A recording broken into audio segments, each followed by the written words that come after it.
And give everyone another minute to filter in. Happy that you're here today. Welcome, welcome. Good morning. Good afternoon. Or good evening, depending on where you're at. Most of all, thank you for being here. Thank you for making the choice to work on you and to focus on you.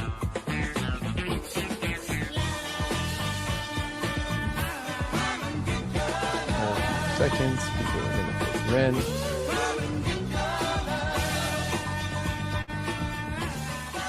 So thank you so much for being here, everyone.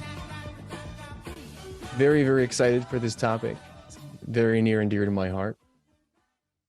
And just to see where people are calling in from, if you want to throw in the chat the state or area of the world, I would absolutely love to hear from you. And if you want to turn on your camera, see you. So while everyone is entering in where they're calling in from, I love seeing how global we can be. Let's just introduce myself while you introduce yourselves. So my name is Dr. Benjamin Ritter. I founded Live for Yourself Consulting back in about 2016. And since that time, I worked with senior leaders, executives on really developing in their career as well as themselves and their leadership skills. I also work internal into organizations. I basically not only help people create careers that they can love, but I help organizations become places that people can fall in love with. Ultimately, I'm here to unlock your professional superpowers and to help you as a leader do that for the people that work for you. If you are a leader at this time, maybe you're going to develop and become a leader. If you want to connect with me, feel free to reach out on LinkedIn. There's a special little gift at the end for those that do. And if you want to find out more about my background, check out liveforyourselfconsulting.com. If at any point today my video goes out or my sound goes out, please let me know in the chat. I do occasionally glance over and take a look. It's very helpful, especially in this remote environment. If you like what you hear and you want to explore more about my background, make sure you check out the Live for Yourself Revolution podcast, which focuses on the stories of people that are living for themselves. And I work in the career space and leadership space, but ultimately I do that to empower others to create a life that they want. And so in that podcast, I feature guests that are. If you want to focus specifically on leadership development and how people have become executives and leadership philosophies, I also have the podcast called The Executive, where we interview executives on what it truly means to be a leader. Now, if you're an executive on this call and you have some leadership perspectives that you'd like to share, reach out to me on LinkedIn and send me a message. There might be an opportunity to feature you as well. So I ask everyone as well throughout the event to please stay muted. It just helps unless I ask, it just helps with really ensuring that we're respecting everyone as well as you're getting the most value from today. You're getting all the content that you need. Now, about the content itself, I'm talking about confidence. I'm talking about how you feel as yourself as a leader. And you may be wondering, well, does this apply to me? Who is Ben to tell me what I need to do, what I should do to feel more confident, to develop in my own professional career and as an individual? Well, I want you to know that the theories, the things that I'm going to be sharing today, work across industries. I've worked with hundreds of individuals one-on-one and tens of thousands of people in the group space from across the globe in every industry imaginable, and also large and small companies. So sometimes our little critic can pop up and say, I don't believe that. That doesn't relate to me. Well, let's serve ourselves by leading with an open mind and at least being curious about the things that are presented today. We are going to talk about what is confidence. We're going to talk about how that can influence us in the workplace as leaders and as individuals.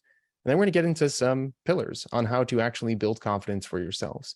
The equation, the science, right? Not just the art of confidence.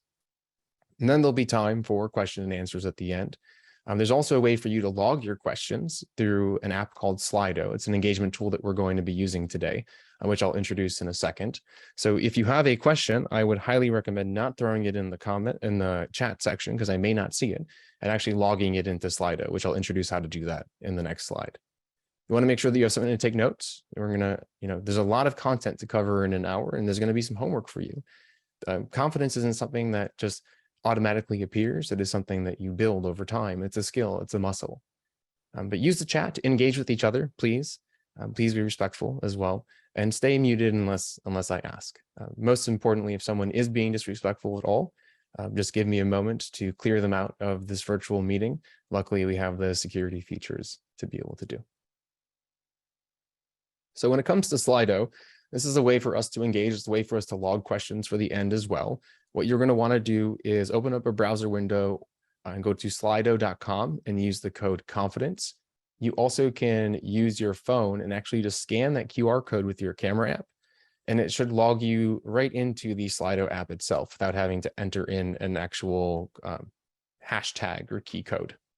So I'm going to put the link in the chat, slido.com, and the code is confidence, or you can use your camera app. Now, if you have a question, you can use Slido. Now, if it's open on your phone,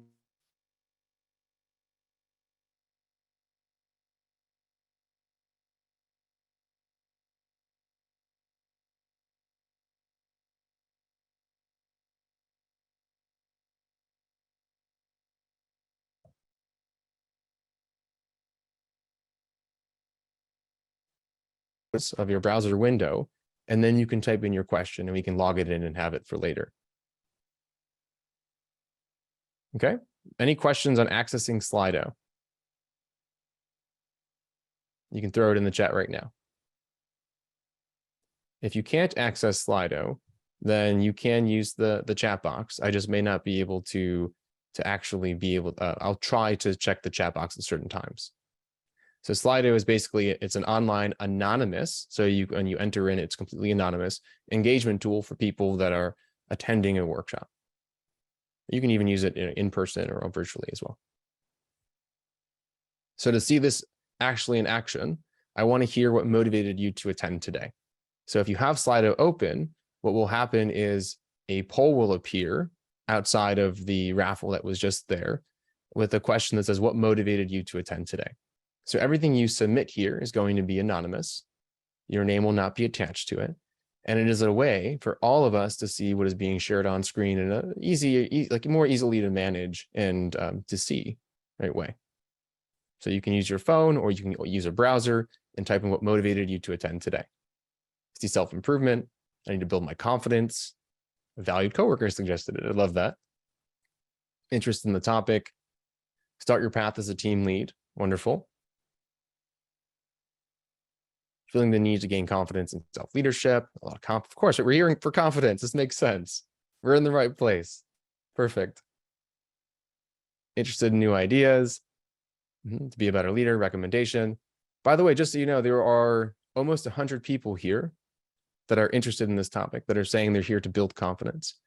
There was, I think, about 800 people on LinkedIn that were interested, and about 300 people that RSVP'd through Eventbrite. So these are leaders that want to grow their levels of confidence, that are admitting that they could benefit from this. Keep that in mind. Thank you. Thank you all for sharing. We'll be using Slido throughout the event today. It's a great way to engage anonymously and to share your thoughts and your ideas. So if a question does come up, please log it in the Q&A portion of Slido. I appreciate that. And thank you all for sharing so far. We've all just seen, right? People are here to learn about confidence. I am not, right? I'm part of that group. I have struggled with confidence for a very large portion of my life. And I'm actually very grateful that I struggled with it when I was younger, because it has allowed me to make choices and to live a life really for myself, hence Live for Yourself consulting. Right? But I felt ostracized. I felt unwanted. I felt like I couldn't apply to certain opportunities that I really wanted to. I held myself back from reaching out to certain people. And confidence can feel like a weight. It can feel like this it's a fear, honestly, that holds us back from doing the things that we truly want to do in our life. Now, it doesn't mean that it's not important, and we're going to get into why it's important. But not only have I, I'm here to share my thoughts with you, but I've struggled with this. And I have to admit, every now and then, right? You can see me looking like that little icon on the screen. I still struggle with it. It's not something that completely disappears. There's a reason why we sometimes doubt ourselves, and it's actually to our benefit. But before we get into what that benefit is, we have to understand what we're really talking about in terms of confidence. And confidence is as ambiguous as it can seem, and it's because it's a very loaded term that has a lot of personal meaning to you. It really is just a belief in your skills. So what are your talents? What can you actually do as who you are? And your qualities. So how you perceive yourself.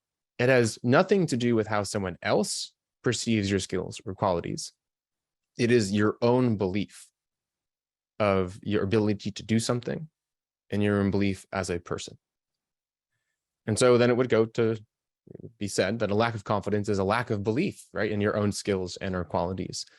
And it really is that simple. If we were to take all of the things that you would say I have self-doubt around or lack of confidence around, you could put them in either of those categories. Is it a skill? Is it something that you need to learn or don't believe you're good at?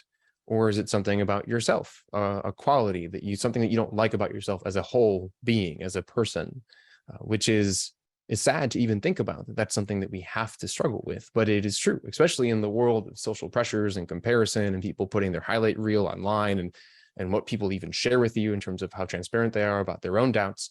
It is easy to start doubting yourself as an individual, not even just something that you're good at. So I'd like to ask all of you, what do you struggle with? Do you struggle with a belief in your skills? Do you struggle with a belief in your qualities, who you are just as a person? Do you struggle with both? Or neither? None of them. You actually are just here to learn. Kudos to you, by the way, because I would say that in my own life, there are times where I struggle with my ability to think that I can do something, right? And the struggle with the ability to, as who I am as an individual. Am I wanted? Am I needed? Do I have worth? Okay? And those are beliefs, those are emotions, those are moments in time. Right? Now, how you react to them is most important, but those things exist. Okay, so we see both is leading the pack here. Skills, we have some neither, and qualities. And so it's important to build a level of awareness around where we lack confidence. If we can categorize what we're feeling at a specific point in time, we can distance ourselves from it. And that allows us to process, and it allows us to take action. So as little as this is, as little as this little activity is, it can truly benefit you when you are struggling with a lack of confidence. Going into a situation and I go, oh, I have to present today, and I'm struggling with some self-doubt. Am I struggling because I don't believe I deserve this opportunity? Why am I struggling because I don't believe people should listen to me? Or am I struggling because I don't think that I'm a good presenter? Those have very different outcomes in terms of how you manage them and how you deal with them. So this simple activity can be really beneficial for you. So even if you take one thing away from today's workshop, and it's I'm going to categorize when I struggle with self-doubt, you can benefit wholly from that. Okay, thank you all for voting and thank you for sharing. One of the hardest things for my clients to do is to do what you just did. When they first come to me, I have to be very careful about saying, hey, it sounds like you're struggling with confidence. Sounds like you're struggling with some self-doubt. For some reason, our minds, I mean, the fact that you're here today is incredible. We tend to become defensive when someone says we lack confidence. It's like, oh, it's this big thing. If we lack confidence, it's terrible.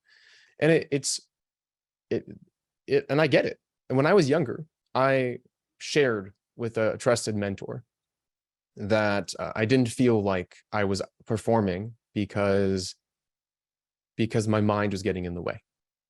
It was right after a performance, and I was with kind of a couple of the people, and we were basically getting berated for how we didn't perform, and I go, hey, I think my mind is getting in the way. I think I'm doubting myself, and I get told, this is the only time I'm going to be explicit during our time today, I'm not your fucking therapist. And that was what I was told. And I'm sorry for swearing, but I think the impact of it is important, where that then caused me, right, to close off and say, okay, maybe I can't share this. And the world, in a way, treats confidence that way. And that is not the case at all, because we all struggle with a lack of confidence and self-doubt. Even no matter how good we get at being confident at something, there will always be an inkling, a spark. Now, do we feed that fire, or do we disassociate from it and process it and become action oriented and take care of it? Like that's what matters. But it's important to announce and really just be proud of almost the fact, like, hey, we all struggle with this. Is normal. And it's normal because it's there for a reason. So we have a lack of confidence. We doubt ourselves because our mind is telling us, hey, this is important. So for example, if you're in a leadership position and you're wondering if you deserve to be a leader, or if you've gotten some negative feedback, now you have a little bit inkling of self-doubt because your mind's telling you, hey, I really want this position. I really want to continue growing in my career. I really like this organization. I want to do best for my team. And so the lack of confidence and self-doubt motivates us to take action. It motivates us to achieve goals, to build closer relationships. I mean, you think about it, if you were like, I haven't talked to a good friend in a while. Am I a good friend? Am I being a good friend right now? It motivates you to take action. Send a text, give a call, schedule a team meeting, right? Have a deeper one-on-one conversation. And so it is good that we lack confidence, that we doubt ourselves, and it ensures that we succeed.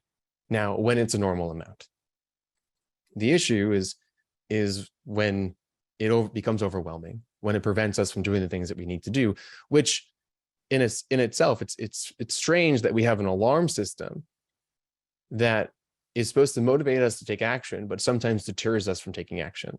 So we hear the alarm and we hide, instead of hearing the alarm and doing something about it.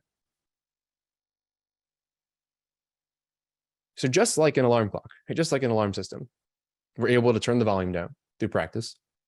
We're sometimes able to mute it for a portion of time.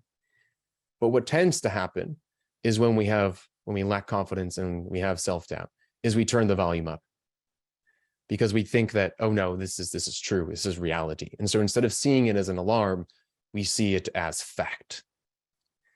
And so if we can almost visualize when we have a lack of confidence or self-doubt as an alarm, like we're turning down the dial, like the down volume on your phone or the down volume on a stereo system, if you can start seeing your lack of confidence and self-doubt in that way, you again will help your perception of what it is to quiet the fear, to quiet the concern, the alarm, to then be able to distance yourself from it and take action, which is again what we're trying to do.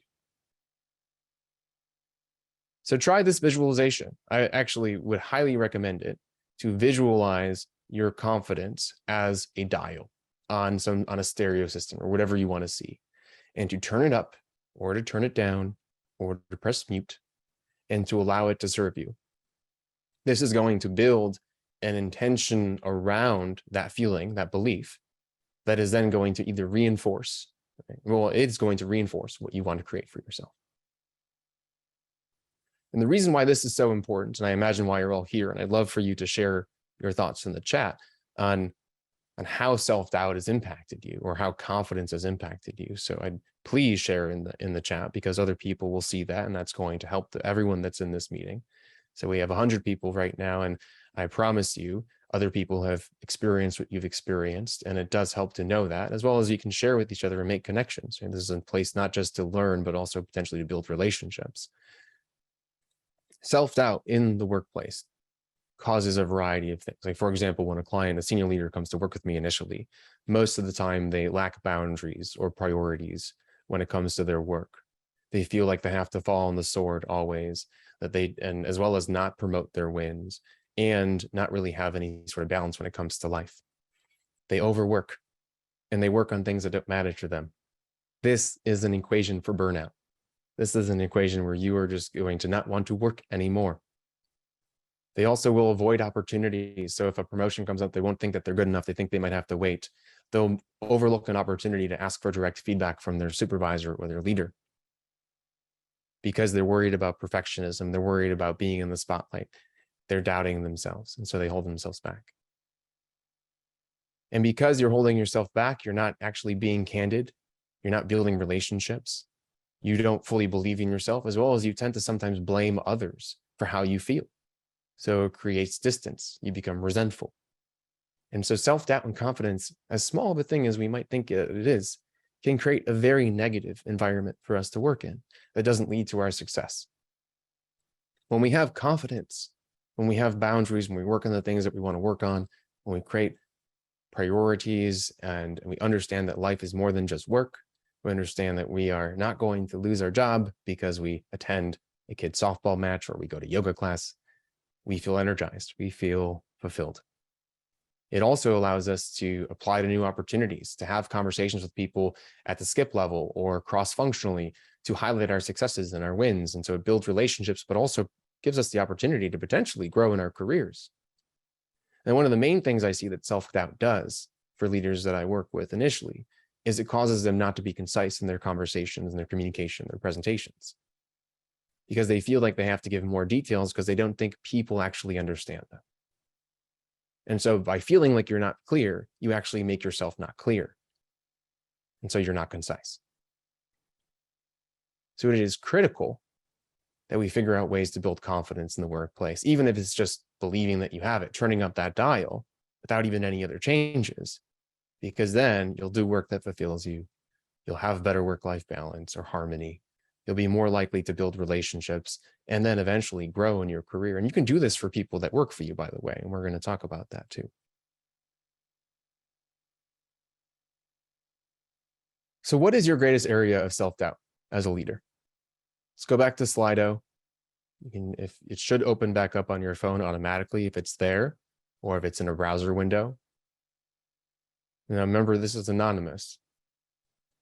If you could change this thing, this one thing, this area of self-doubt, this would change your career, your success, and ultimately maybe just how you feel about yourself. Am I doing enough to support staff? Yeah. So interesting is the leaders that actually are the best leaders that care about their people tend to doubt if they're caring about them enough. It's the motivating factor, right? That has caused you to care about them, but it also causes you stress. So how do you end up believing that you care about them enough? Can you have that conversation with them? Greatest area of self-doubt. Let's see what other people are saying. Performance, facts, confidence, intelligence, potential, my actual potential, yeah. Communication skills, consistency, managing the impact of change. Public speaking, it's huge. Ability to lead. Let's get a couple more. Talking to leaders in the organization. Getting out of your bubble. If people don't know what you do, they can't highlight you for doing it and help you grow in the company. And hard work does not lead to growth. What leads to growth as a leader is other people knowing about your work or liking you, trusting you, believing in you. Let's see. Okay, imposter syndrome, worrying about what others think. So I want you to take hold of this area of self-doubt. And I want you to try to apply the next pieces of information about how to build confidence to it. So write it down on a piece of paper, put it in a Word document, or if you're walking around, reflect on it, keep it there, pin it up, because I want this to have some value for you. I want it to be action oriented. Don't just listen to what I'm going to share with you now about how to build confidence. I want you actually to apply it, because as a belief, it needs to be reinforced. It's something that it builds over time. And so even just being here and listening, you're building a little bit of that muscle, that belief. So let's reinforce that by focusing it on something specific that's affecting you today. So the first thing that you need to remember, this is the end all be all of confidence. I'd say this is the thing that also is going to help you excel in your career the most out of all the tips I'm going to share, is that you are safe. You have gotten to this point in your career. You are able to get a job. You are professionally successful. You know how to make money. Right? You are able to earn money. Now, sometimes there are things where we can doubt ourselves. Are we really safe? It's important to understand we're going to face those. We're going to talk about that in a second. But ultimately, mentally, you have to accept that you are safe and to believe that you are capable of achieving something that you set your heart and mind to. When push comes to shove, will you be okay? And that your answer to that question is critical. Because when we don't feel safe, when you feel unsafe, you can't think clearly, you can't strategize, you can't innovate.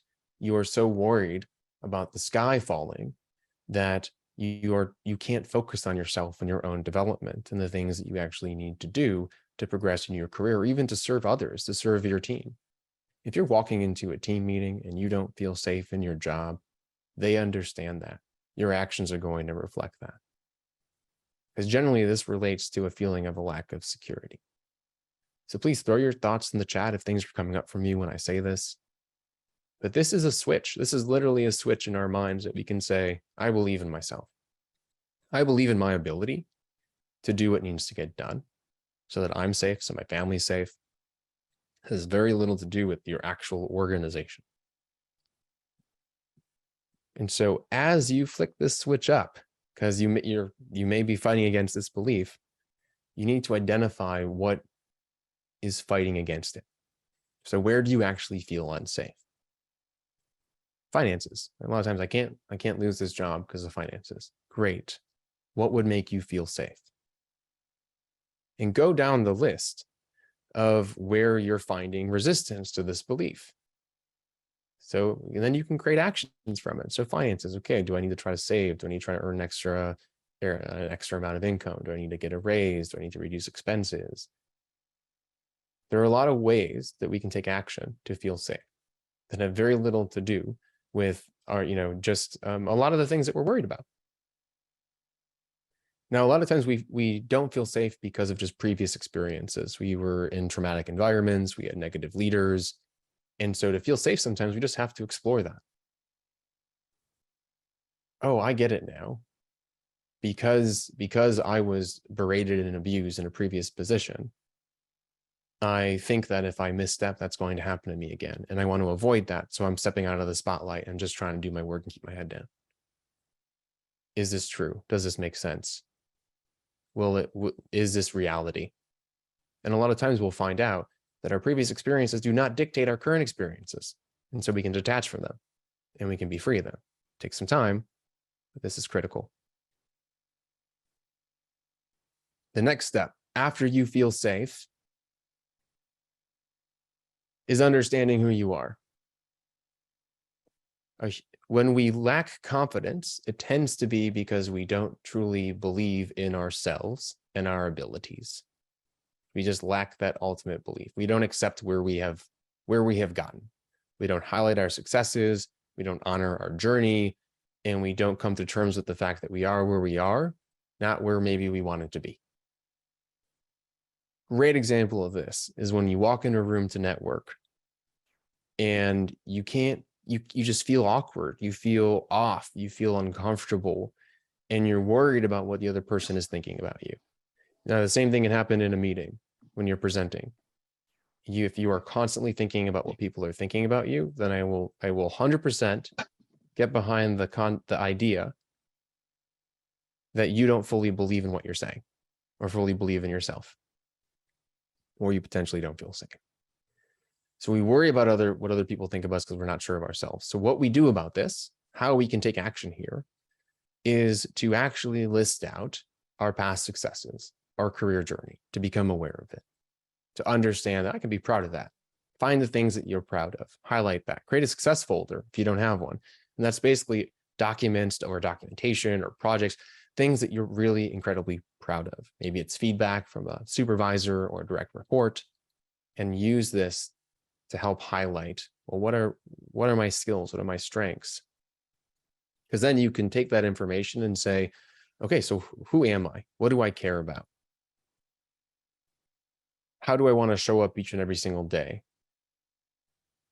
And where am I going forwards? So a lot of times people may call this values and vision. And so values are not just some keywords that you randomly pick out. It's actually values. A great activity for this is to go back to look at memories that you've had in your past, where you've been happiest, where you've been in a state of flow, where you've really excelled, even projects that you've just knocked it out of the park in, and say, what were the components of these? What was I doing at this moment? What was I working on or towards? And list those keywords out and then define them for what they mean to you. So for example, one of my main values is health. But health for me has multiple components: spiritual, emotional, physical, and mental.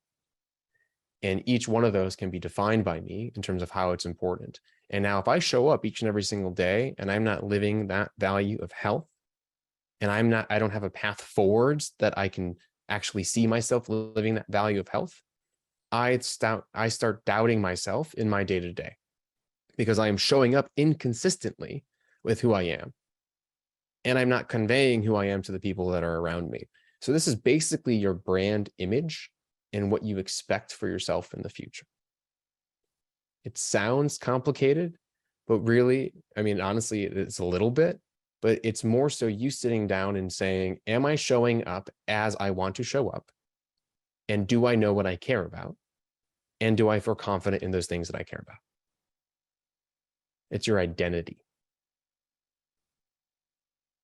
And I hope that everyone, once they feel safe, once they figure out how to feel safe, can show up as who they are in their workplaces. One of the number one key pillars to executive presence for leaders is vision and how you communicate that. Every leader has their own vision. It's part of their charisma. It's part of their overall, how they're defined as leaders. And if that is not communicated, people do not feel close to you. They don't feel connected. They don't think they can trust you. So not only is this part of who you are, but it's also part of what people can expect from you and how people feel tied in with you individually. Okay. So the next piece, once you feel safe and once you have defined what your values are, who you are, and your vision, is to build on that success folder idea, to build your inner champion. Now, we are programmed as just human beings to focus on the lack of instead of our strengths and successes. We're focusing on our weaknesses, the areas we need to improve, right? That's that trigger system, that alarm bell that we need to turn down a little bit. We have to accept the fact that we can get good at anything with the right time, energy, and effort and focus, as well as I am already good at stuff. I've already accomplished so many things as a leader.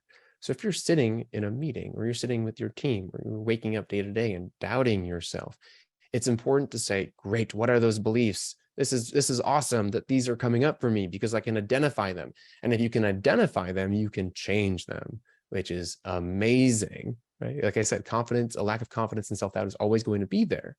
If we can identify them, if we can be aware of them, we can take some action. And so throughout our day, we talk to ourselves. I don't have the number, but it's like thousands of words, thousands of sentences that we talk to ourselves day in and day out. And I'm sad to say that for most of us that don't work on our confidence, that have self-doubt, a lot of those sentences are negative, or at least the ones that we pay attention to. So a great activity here is to at least start paying attention to the negative things that you're telling yourself. Create a list. Just list them out, become aware.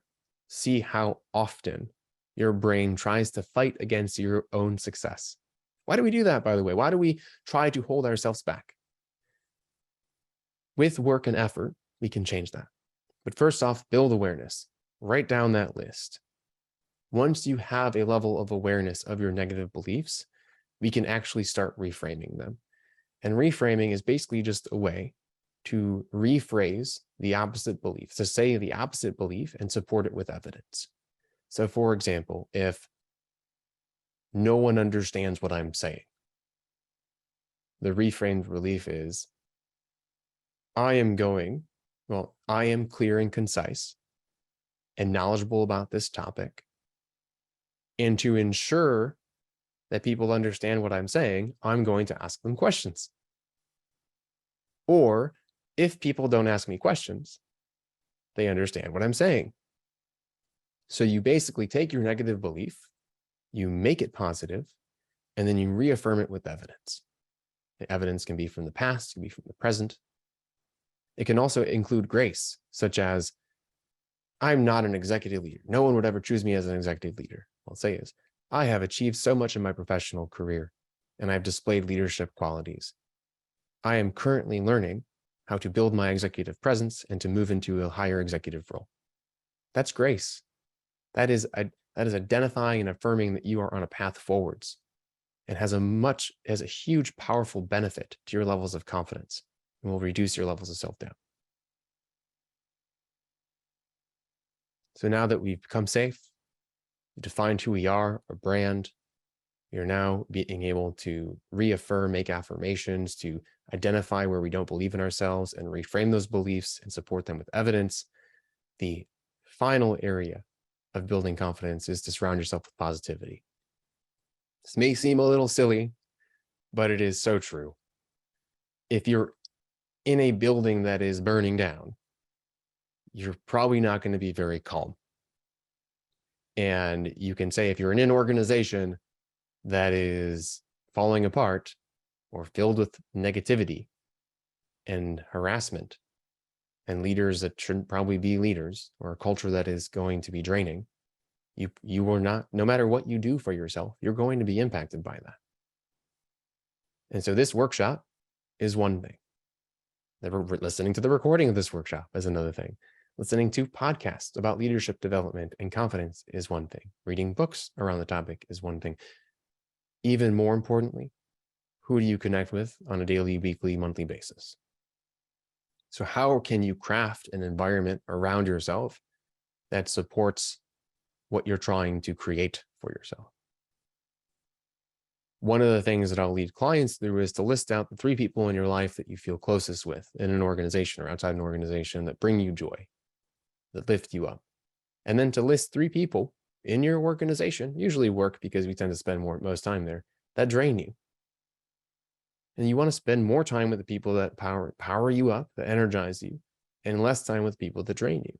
Or create strategies for those people that drain you to reduce the amount of time that you spend with them, to mediate the conflict that's already there, to get stuff on the table, because by the way, if you do these previous steps, you're more likely to have candid conversations. But also to then build time around when you have to engage with those people to fill you up. A great strategy you can use, look at your calendar right now, look at the things that cause you self-doubt and that drain you, and sandwich those things with things that energize you and fulfill you.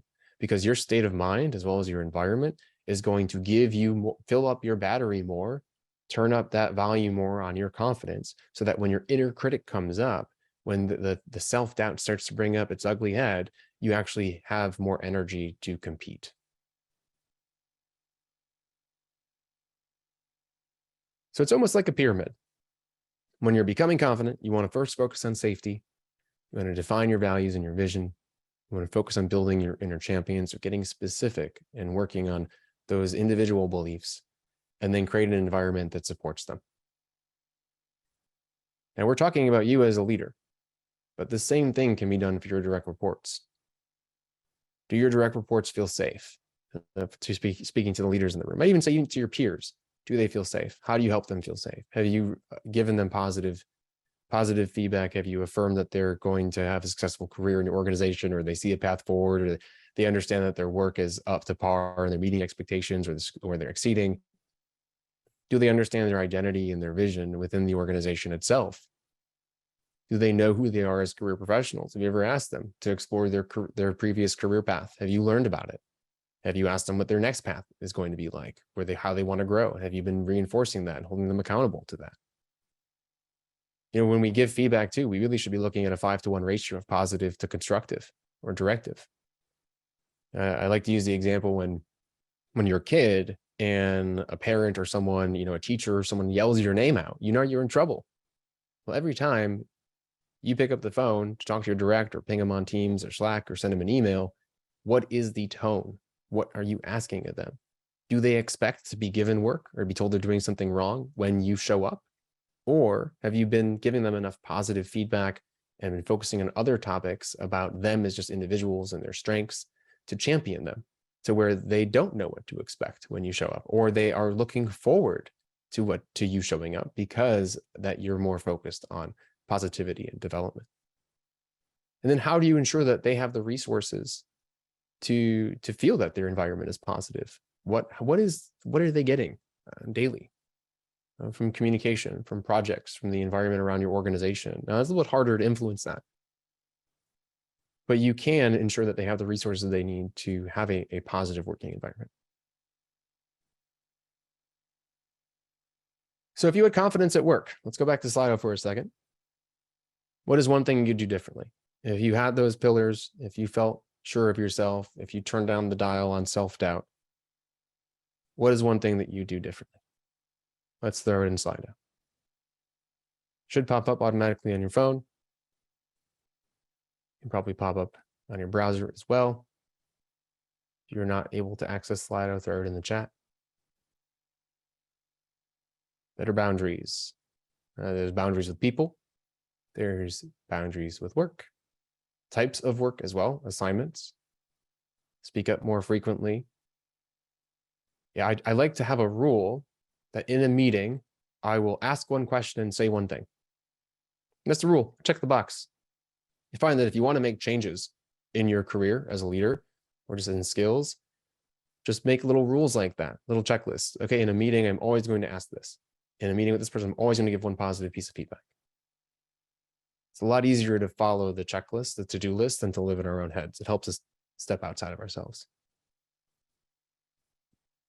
I would empower others, go after opportunities that seem out of reach. When in doubt, apply. When in doubt, raise your hand. The only way for people to know that you're interested is to tell them that you're interested. It can be scary sometimes, because what if they say no? But if they say no now, they can say no in the future, or say yes in the future. They might say no in the future, but say yes in the future. One of the biggest mistakes I see with people trying to develop in their career as leaders is that they ask for the promotion when they want the promotion. And if they don't get it, they're going to leave. Well, you need to ask for the promotion 6 months before it comes time for the promotion, because then you're able to receive and act on feedback to ensure that they perceive you as a fit. Right? It's all about perception. And a lot of times leaders haven't given the feedback to fit the perception of that promotion. Talk more confidently to superiors, not sweat the small stuff. Hey, it's all small stuff, by the way, in the whole scheme of things. Have you been seeing the Webb's telescope images? It's like we are a speck within billions of universes. It is, a lot of this stuff it is all small stuff. Okay. Don't shy away from possibilities within the career path. Okay, these are all amazing. Write this down. Write down what it would look like in action for yourself if you felt safe, right? How you would show up, what are your values, what does the vision look like moving forwards for you, how to actually think about the things that are holding you back here in a more positive way. So what is responsible for you not speaking confidently to superiors? Let's reframe that. Right? Is it that you don't feel that you're an expert? Is it you're worried you have this view of hierarchy that maybe is not true by organization? So let's reframe those. And then let's surround us with people that maybe are. Oh, that person speaks up in meetings. I'm going to have a 20-minute coffee chat with them and learn about what they do, just to build more confidence around this area for myself.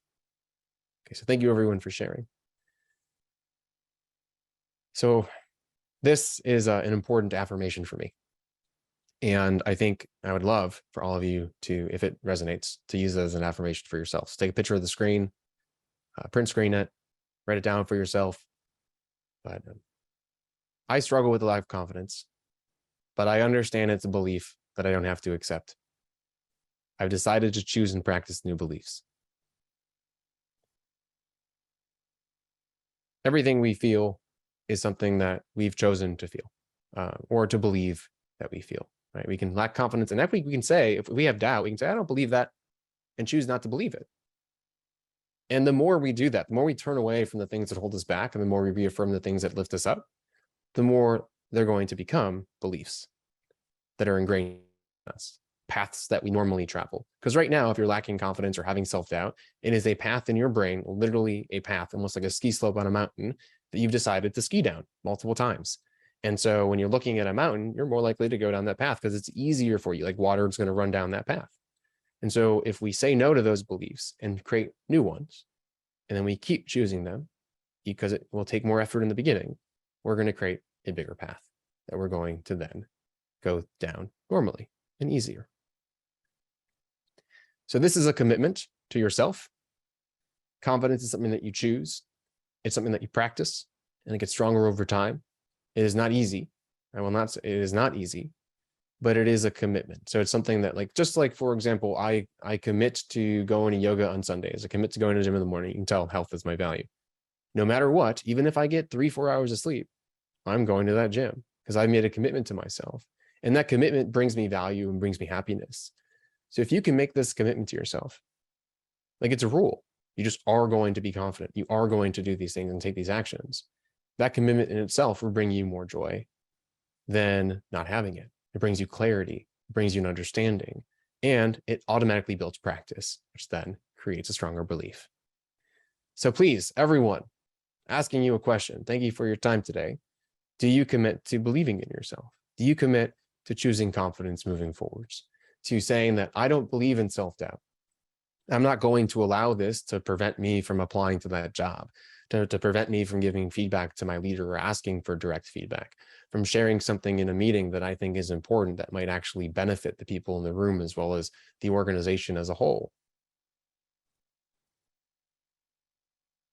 Can you make that commitment? Write it down on a marker board, on a Post-it note. Continue this moving forward. Like, commitments don't end after an hour-long workshop. Commitments have actions that are attached to them. Do you get a coach? Do you go buy a book? Do you download a podcast? Do you set something in your calendar to say, I'm just going to reflect on how I felt today? Or do you set something daily in your calendar to say, I'm going to reflect on how I've been speaking to myself, so then I can reframe those and reinforce positive? So I see a couple no's here. I hope you can reach out to me, because that commitment is important. Without that commitment, you may not actually take action. Sometimes we just have to flick a switch to say that, okay, I'm going to do this thing.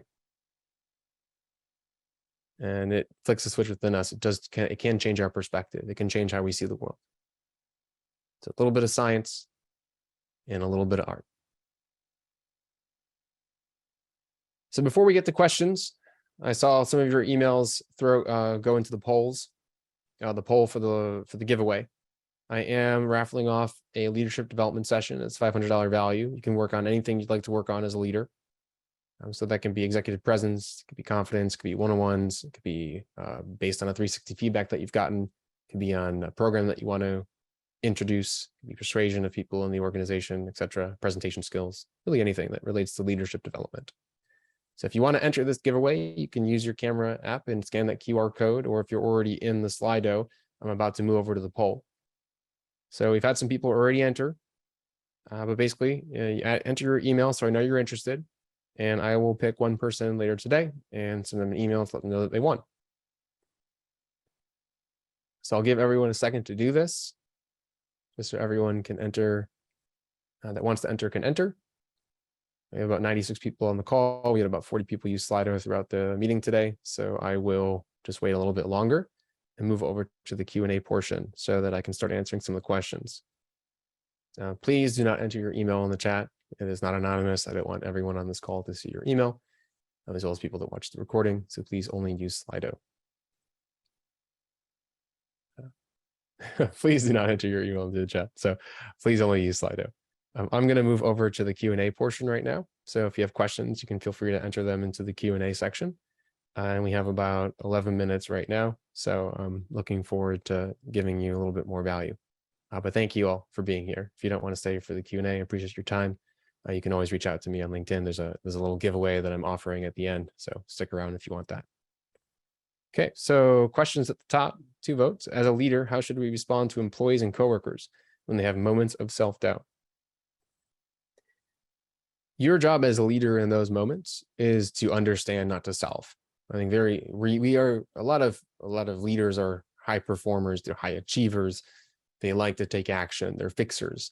And what you have to be wary of is that when someone's coming to you with self-doubt, they don't want a solution right away. They want to be heard. They need to actually explore how they feel a little bit more, because how they're feeling is causing them not to be confident, is causing them to doubt themselves. So if you pause and you say, can you tell me more about that? So if they say, I don't feel like I did a good job, don't automatically go, no, you did a great job. You're like, stop for a second and say, what made you feel that way?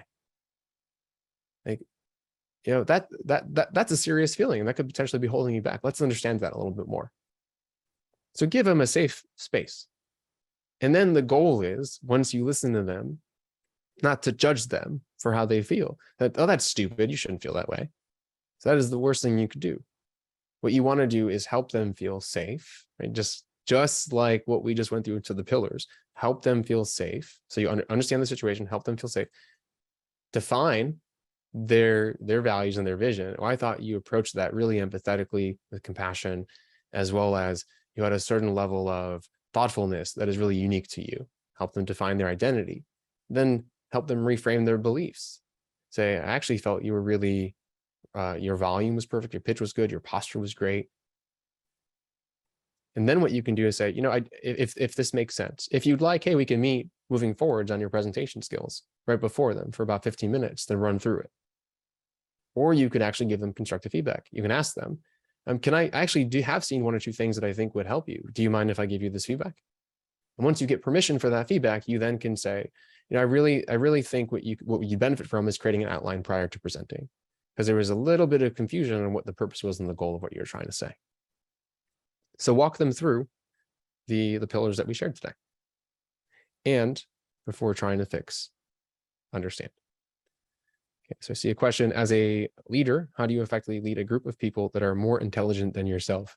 Well, everyone has skills. I would say you want people working for you as a leader that have skills that you don't have. So think about this for a moment. If you had all the skills of your team, right, then why aren't you just doing that job? You're hired because you have different skill sets. So you want to value what their skills are. You're not saying that you can do their job exactly for them, but you have a certain value add to the team. So what is that value add? What are they there to do? And what are you there to do? And you can even be front with that. Say, I don't understand the science of this, or the mathematics of this, or the equation of this. I get the general philosophy and the ideas. You're hired to do the XYZ work. What I need from you is this. What I can do for you is this. And so it's a shift in perspective on what you need to have as a leader. Right? Do you need to be smarter than them? No. But you need to have something that is why you are the leader. And usually that is helping them do their jobs better, helping empower them to be more successful, to help them reach the goals of the organ, help them add value to the goals of the organization. Okay, next question. How do I deal with being concerned with how others perceive me? The feeling of needing to be liked. When we feel the need to be liked, we are outside of ourselves. Well, we are worried about what people are thinking, but is more so, it is a kind of a selfish thing. We are not focused on what the other person is sharing with us. We're focused on how they're reacting to the things we're sharing. So it's a shift of perspective of, instead of worrying about how is this landing, to how can I get curious about what this person thinks. So you can move the I'm worried about who I am and how I am being perceived, to learning about the people that are in front of you. Everything we talked about today in terms of pillars will help you being concerned about what other people think about you.